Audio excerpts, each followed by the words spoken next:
Okey, bismillahirrahmanirrahim. Hadis ke-175.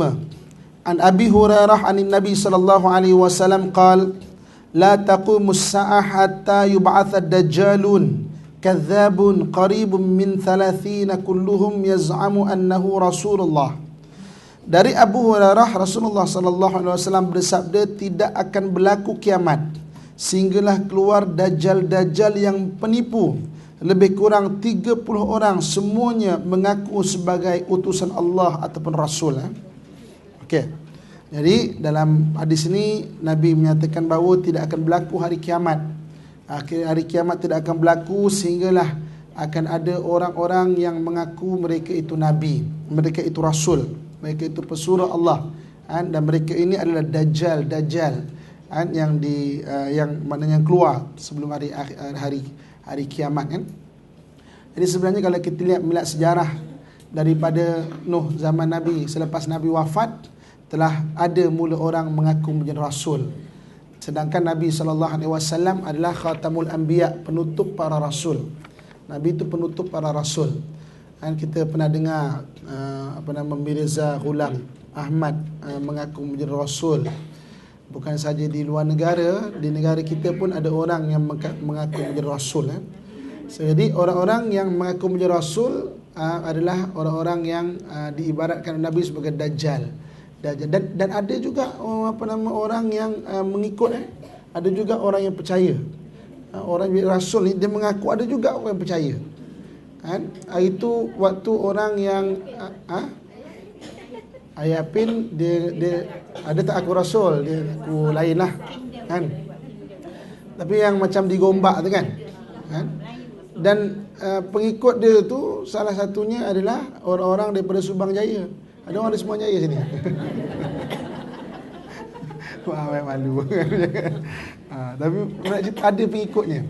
Ada orang mengikut. Saya waktu last pembicaraan akhir di Mahkamah Rayuan di Putrajaya tu, saya wakil antara peguam pemerhati lah bagi kes ini. Saya tengok memang apabila diputuskan dia mencabar fatwa. Bila Mahkamah Rayuan kata memang tak boleh, fatwa adalah hak Mahkamah Syariah. So maksudnya memang kena ikut fatwa apa yang diputuskan oleh Mahkamah Syariah. Bidang kuasa itu adalah bidang kuasa Mahkamah Syariah. So jadi apabila keluar, jadi wartawan ni pun temu ramah lah kan? Orang pengikut ni. Apa dia kata? Dia kata, kami ada rasul, awak tak ada rasul. Kami lah untung. Ada orang yang percaya macam tu. Sebab tu kena hati-hati. Bergurulah dengan sebaik-baiknya, belajar dengan sebaik-baiknya. Kerana ilmu adalah agama. Ilmu ni adalah pegangan agama kita. So belajarlah dengan orang-orang yang bagus dan ramai. Jangan taksub kepada satu orang guru. Belajar ramai. Kalau kita taksub pada seorang guru, masalah akan berlaku macam tu. Mula-mula dia mengaku sikit dan macam-macam lah. Bukan saja di luar, di negara kita, kat Malaysia ni pun banyak juga. Ni orang yang mengaku dirinya rasul ataupun pesuruh daripada Allah Subhanahu Wa Taala. Dalam hadis ini ada 3 pengajaran. Yang pertamanya, hari kiamat adalah satu hari yang pasti berlaku. Hari kiamat satu hari yang pasti akan berlaku. Kan? Jadi tanda-tanda hari kiamat tu ada yang disebut dalam hadis. Tanda-tanda kecil dan tanda-tanda besar. Tanda-tanda kecil lah banyaklah. Tanda-tanda besar belum berlaku lagi. Kan? Turun Dajjal betul-betul besok. Turun Nabi Isa kan? Yang akan melawan Dajjal. Nabi Isa ni gelarannya Al-Masih. Masih ni yang menyapu. Masaha kan? Mana tangan dia ada mukjizat. Kan? Dajjal juga diberikan kelebihan macam Nabi Isa. Tangannya tu dia ada kelebihan, dia boleh turunkan hidangan di langit. Nabi Isa boleh hidup ke orang mati, Dajjal juga boleh hidup ke orang mati. Nabi Isa boleh menyembuhkan orang sakit, Dajjal juga boleh menyembuhkan orang sakit. Sebab itu dalam pepatah Arab, idzal masih yaqtulul masih, apabila nanti Masih ad-Dajjal akan dibunuh oleh Masih al-Isa. Dalam bahasa Melayu je nak senang faham, apabila buku bertemu ruas. Okey, dalam hadis ini Nabi menyatakan bahawa semakin hampir hari kiamat, semakin kuat ujian keimanan. Kan? Ujian keimanan. Ujian keimanan ni ujian yang boleh mencarik ataupun boleh menggugurkan iman seseorang. Antaranya orang yang mengaku jadi nabi. Antaranya. Dan banyak lagi ujian-ujian keimanan. Akhir zaman ni kan macam-macam lagi ujian keimanan kan. Orang percaya kepada tangkal-tangkal. Kan? Orang percaya kepada kayu koka. Kan? Jubah Nabi Sulaiman lah. Kan? Batu serai lah. Besi kuning lah. Paku Cirebon lah, macam-macam kan. Itu benda ujian keimanan.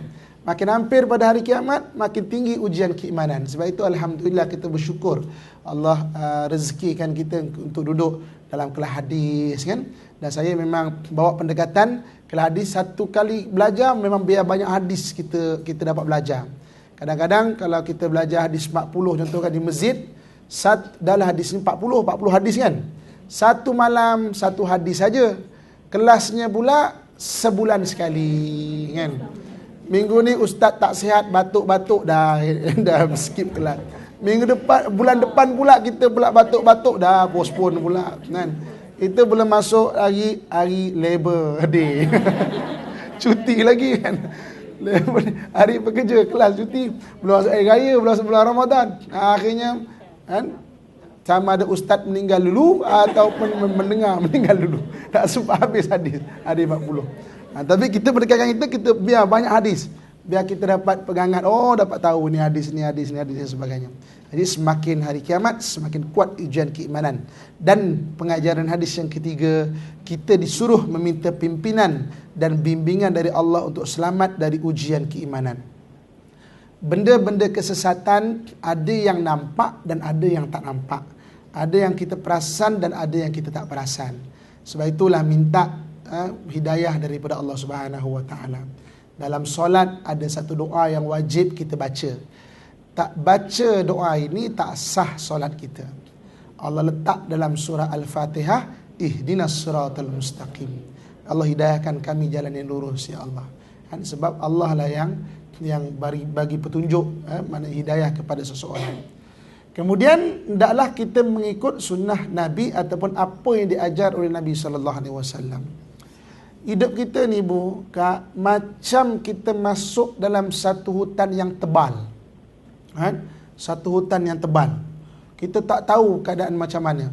Ada orang memilih masuk hutan yang tebal itu dengan nak masuk bersendirian. Aku nak masuk sendiri. Dengan kawan-kawan aku, ada senjata sendiri, ada bekalan sendiri. Ada orang yang memilih untuk dia mengikut yang menjaga hutan tu, penjaga hutan tu, ataupun orang yang menjaga hutan itu. Okey, kami nak memilih untuk masuk hutan tebal ini bersama penjaga hutan ini. Jadi orang yang memilih masuk bersama penjaga, sudah tentu dia mengikut masuk jalan hutan yang tebal tu dengan keadaan yang terpelihara dan selamat. Ni ada batu licin, jaga-jaga kita punya langkah. Ini ada air lopak. Ini muka bumi yang mungkin kita terpaksa lalu, yang mendaki tinggi ni mungkin penat sikit. Tak apa, kita sama-sama pegang, sama-sama jangan sampai jatuh. Mungkin tiba-tiba nampak babi hutan. Kita kena diam. Jangan sampai dia menyundul nanti tiba-tiba paling kat kita, diam. Mungkin ini ada kala jengking. Jadi masuk dalam hutan yang tebal, memilih untuk mengambil petunjuk ataupun mengambil orang yang memandu, maka kita akan selamat lintas hutan yang tebal itu. Tapi orang kata, kami ada bekalan sendiri, kami ada kemampuan sendiri, kami tahu walaupun ada bacaan peta, kami tahu baca peta hutan. Tapi tak sama dengan orang yang mengambil petunjuk. Kan? Dia akan stres. Kakinya mungkin tergelincir. Tak guna punya hutan, marah hutan. Kan? Mungkin bekalan dia tak tahu. Mungkin tengok kat peta tu dekat, tapi perjalanan yang berliku-liku mungkin berhari-hari. Mungkin bekalan makanan semakin kurang. Tak jumpa air. Dikejar pula dengan babi hutan. Stres, hidupnya stres. Macam tu kehidupan kita. Kehidupan kita ni, kita nak ambil Nabi sebagai petunjuk dalam kita mengarungi kehidupan ini. Hidup ni macam hutan tebal, Kak. Kita tak tahu yang akan berlaku di hadapan kita ni apa. Ujian tu macam mana cara kita nak berhadapan. Sebab tu kita mengambil petunjuk. Petunjuk apa? Apa yang disampaikan oleh Nabi SAW. Barulah ada ujian tak stres. Kan? Dan ada orang, pening ustaz. Kenapa? Ni 20 tahun kahwin, 24 kali suami buat hal ustaz. Stres. Suami buat hal, tapi Allah berikan kurniakan anak kita anak yang soleh, anak yang soleha, kan? Hidup kan nak bahagia, tak dapat bahagia daripada suami, rupanya Allah datangkan bahagia daripada anak, bersyukur, alhamdulillah, hilang stres, kan? Anak bagus, masuk sekolah tahfiz, anak bagus sayang dekat kita. Itu yang saya sebut kan. Selalu hantar, "Bu, apa khabar bu? Selamat hari ibu." Kan? Selamat hari jadi bu. Tak ada apa-apa pun, "Bu, selamat hari Rabu." Tiba-tiba. Tiba-tiba je. Kan? Sayang dekat kita. Jadi Allah bagi kebahagiaan tak solid semua.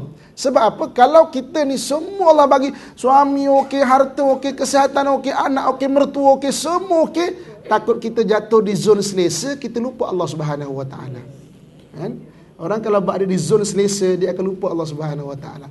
Allah bagi sikit supaya malam-malam, "Ya Allah, suami aku Tuhan." Doalah sikit kan. Kadang-kadang doa dengan mak mertua, "Ya Allah, mak mertua aku, ya Allah." Doalah kebaikan, jangan balaslah mak mertua aku, ya Allah. Kau tunjukkanlah kebenaranmu, ya Allah. Janganlah macam tu kan. Ya Allah, dia mak Tuhan, memang dia ada sangka buruk buat aku maafkanlah kan. Doa. Sebab jadi Allah SWT tu bagi dekat kita tu ujian-ujian supaya kita tak jatuh kat zon selesa. Kadang-kadang kalau kita jatuh ke zon selesa, kita malah nak berdoa, kita malah nak beribadah. Kita kata, semua ada cukup, tak ada rasa susah pun. Tu Allah bagi itu ujian. So, kita disuruh minta pimpinan dan bimbingan dari Allah untuk selamat dari ujian keimanan. Minta kepada Allah. Antaranya Dajjal-Dajjal, kata Nabi SAW, mengaku dia sebagai Nabi.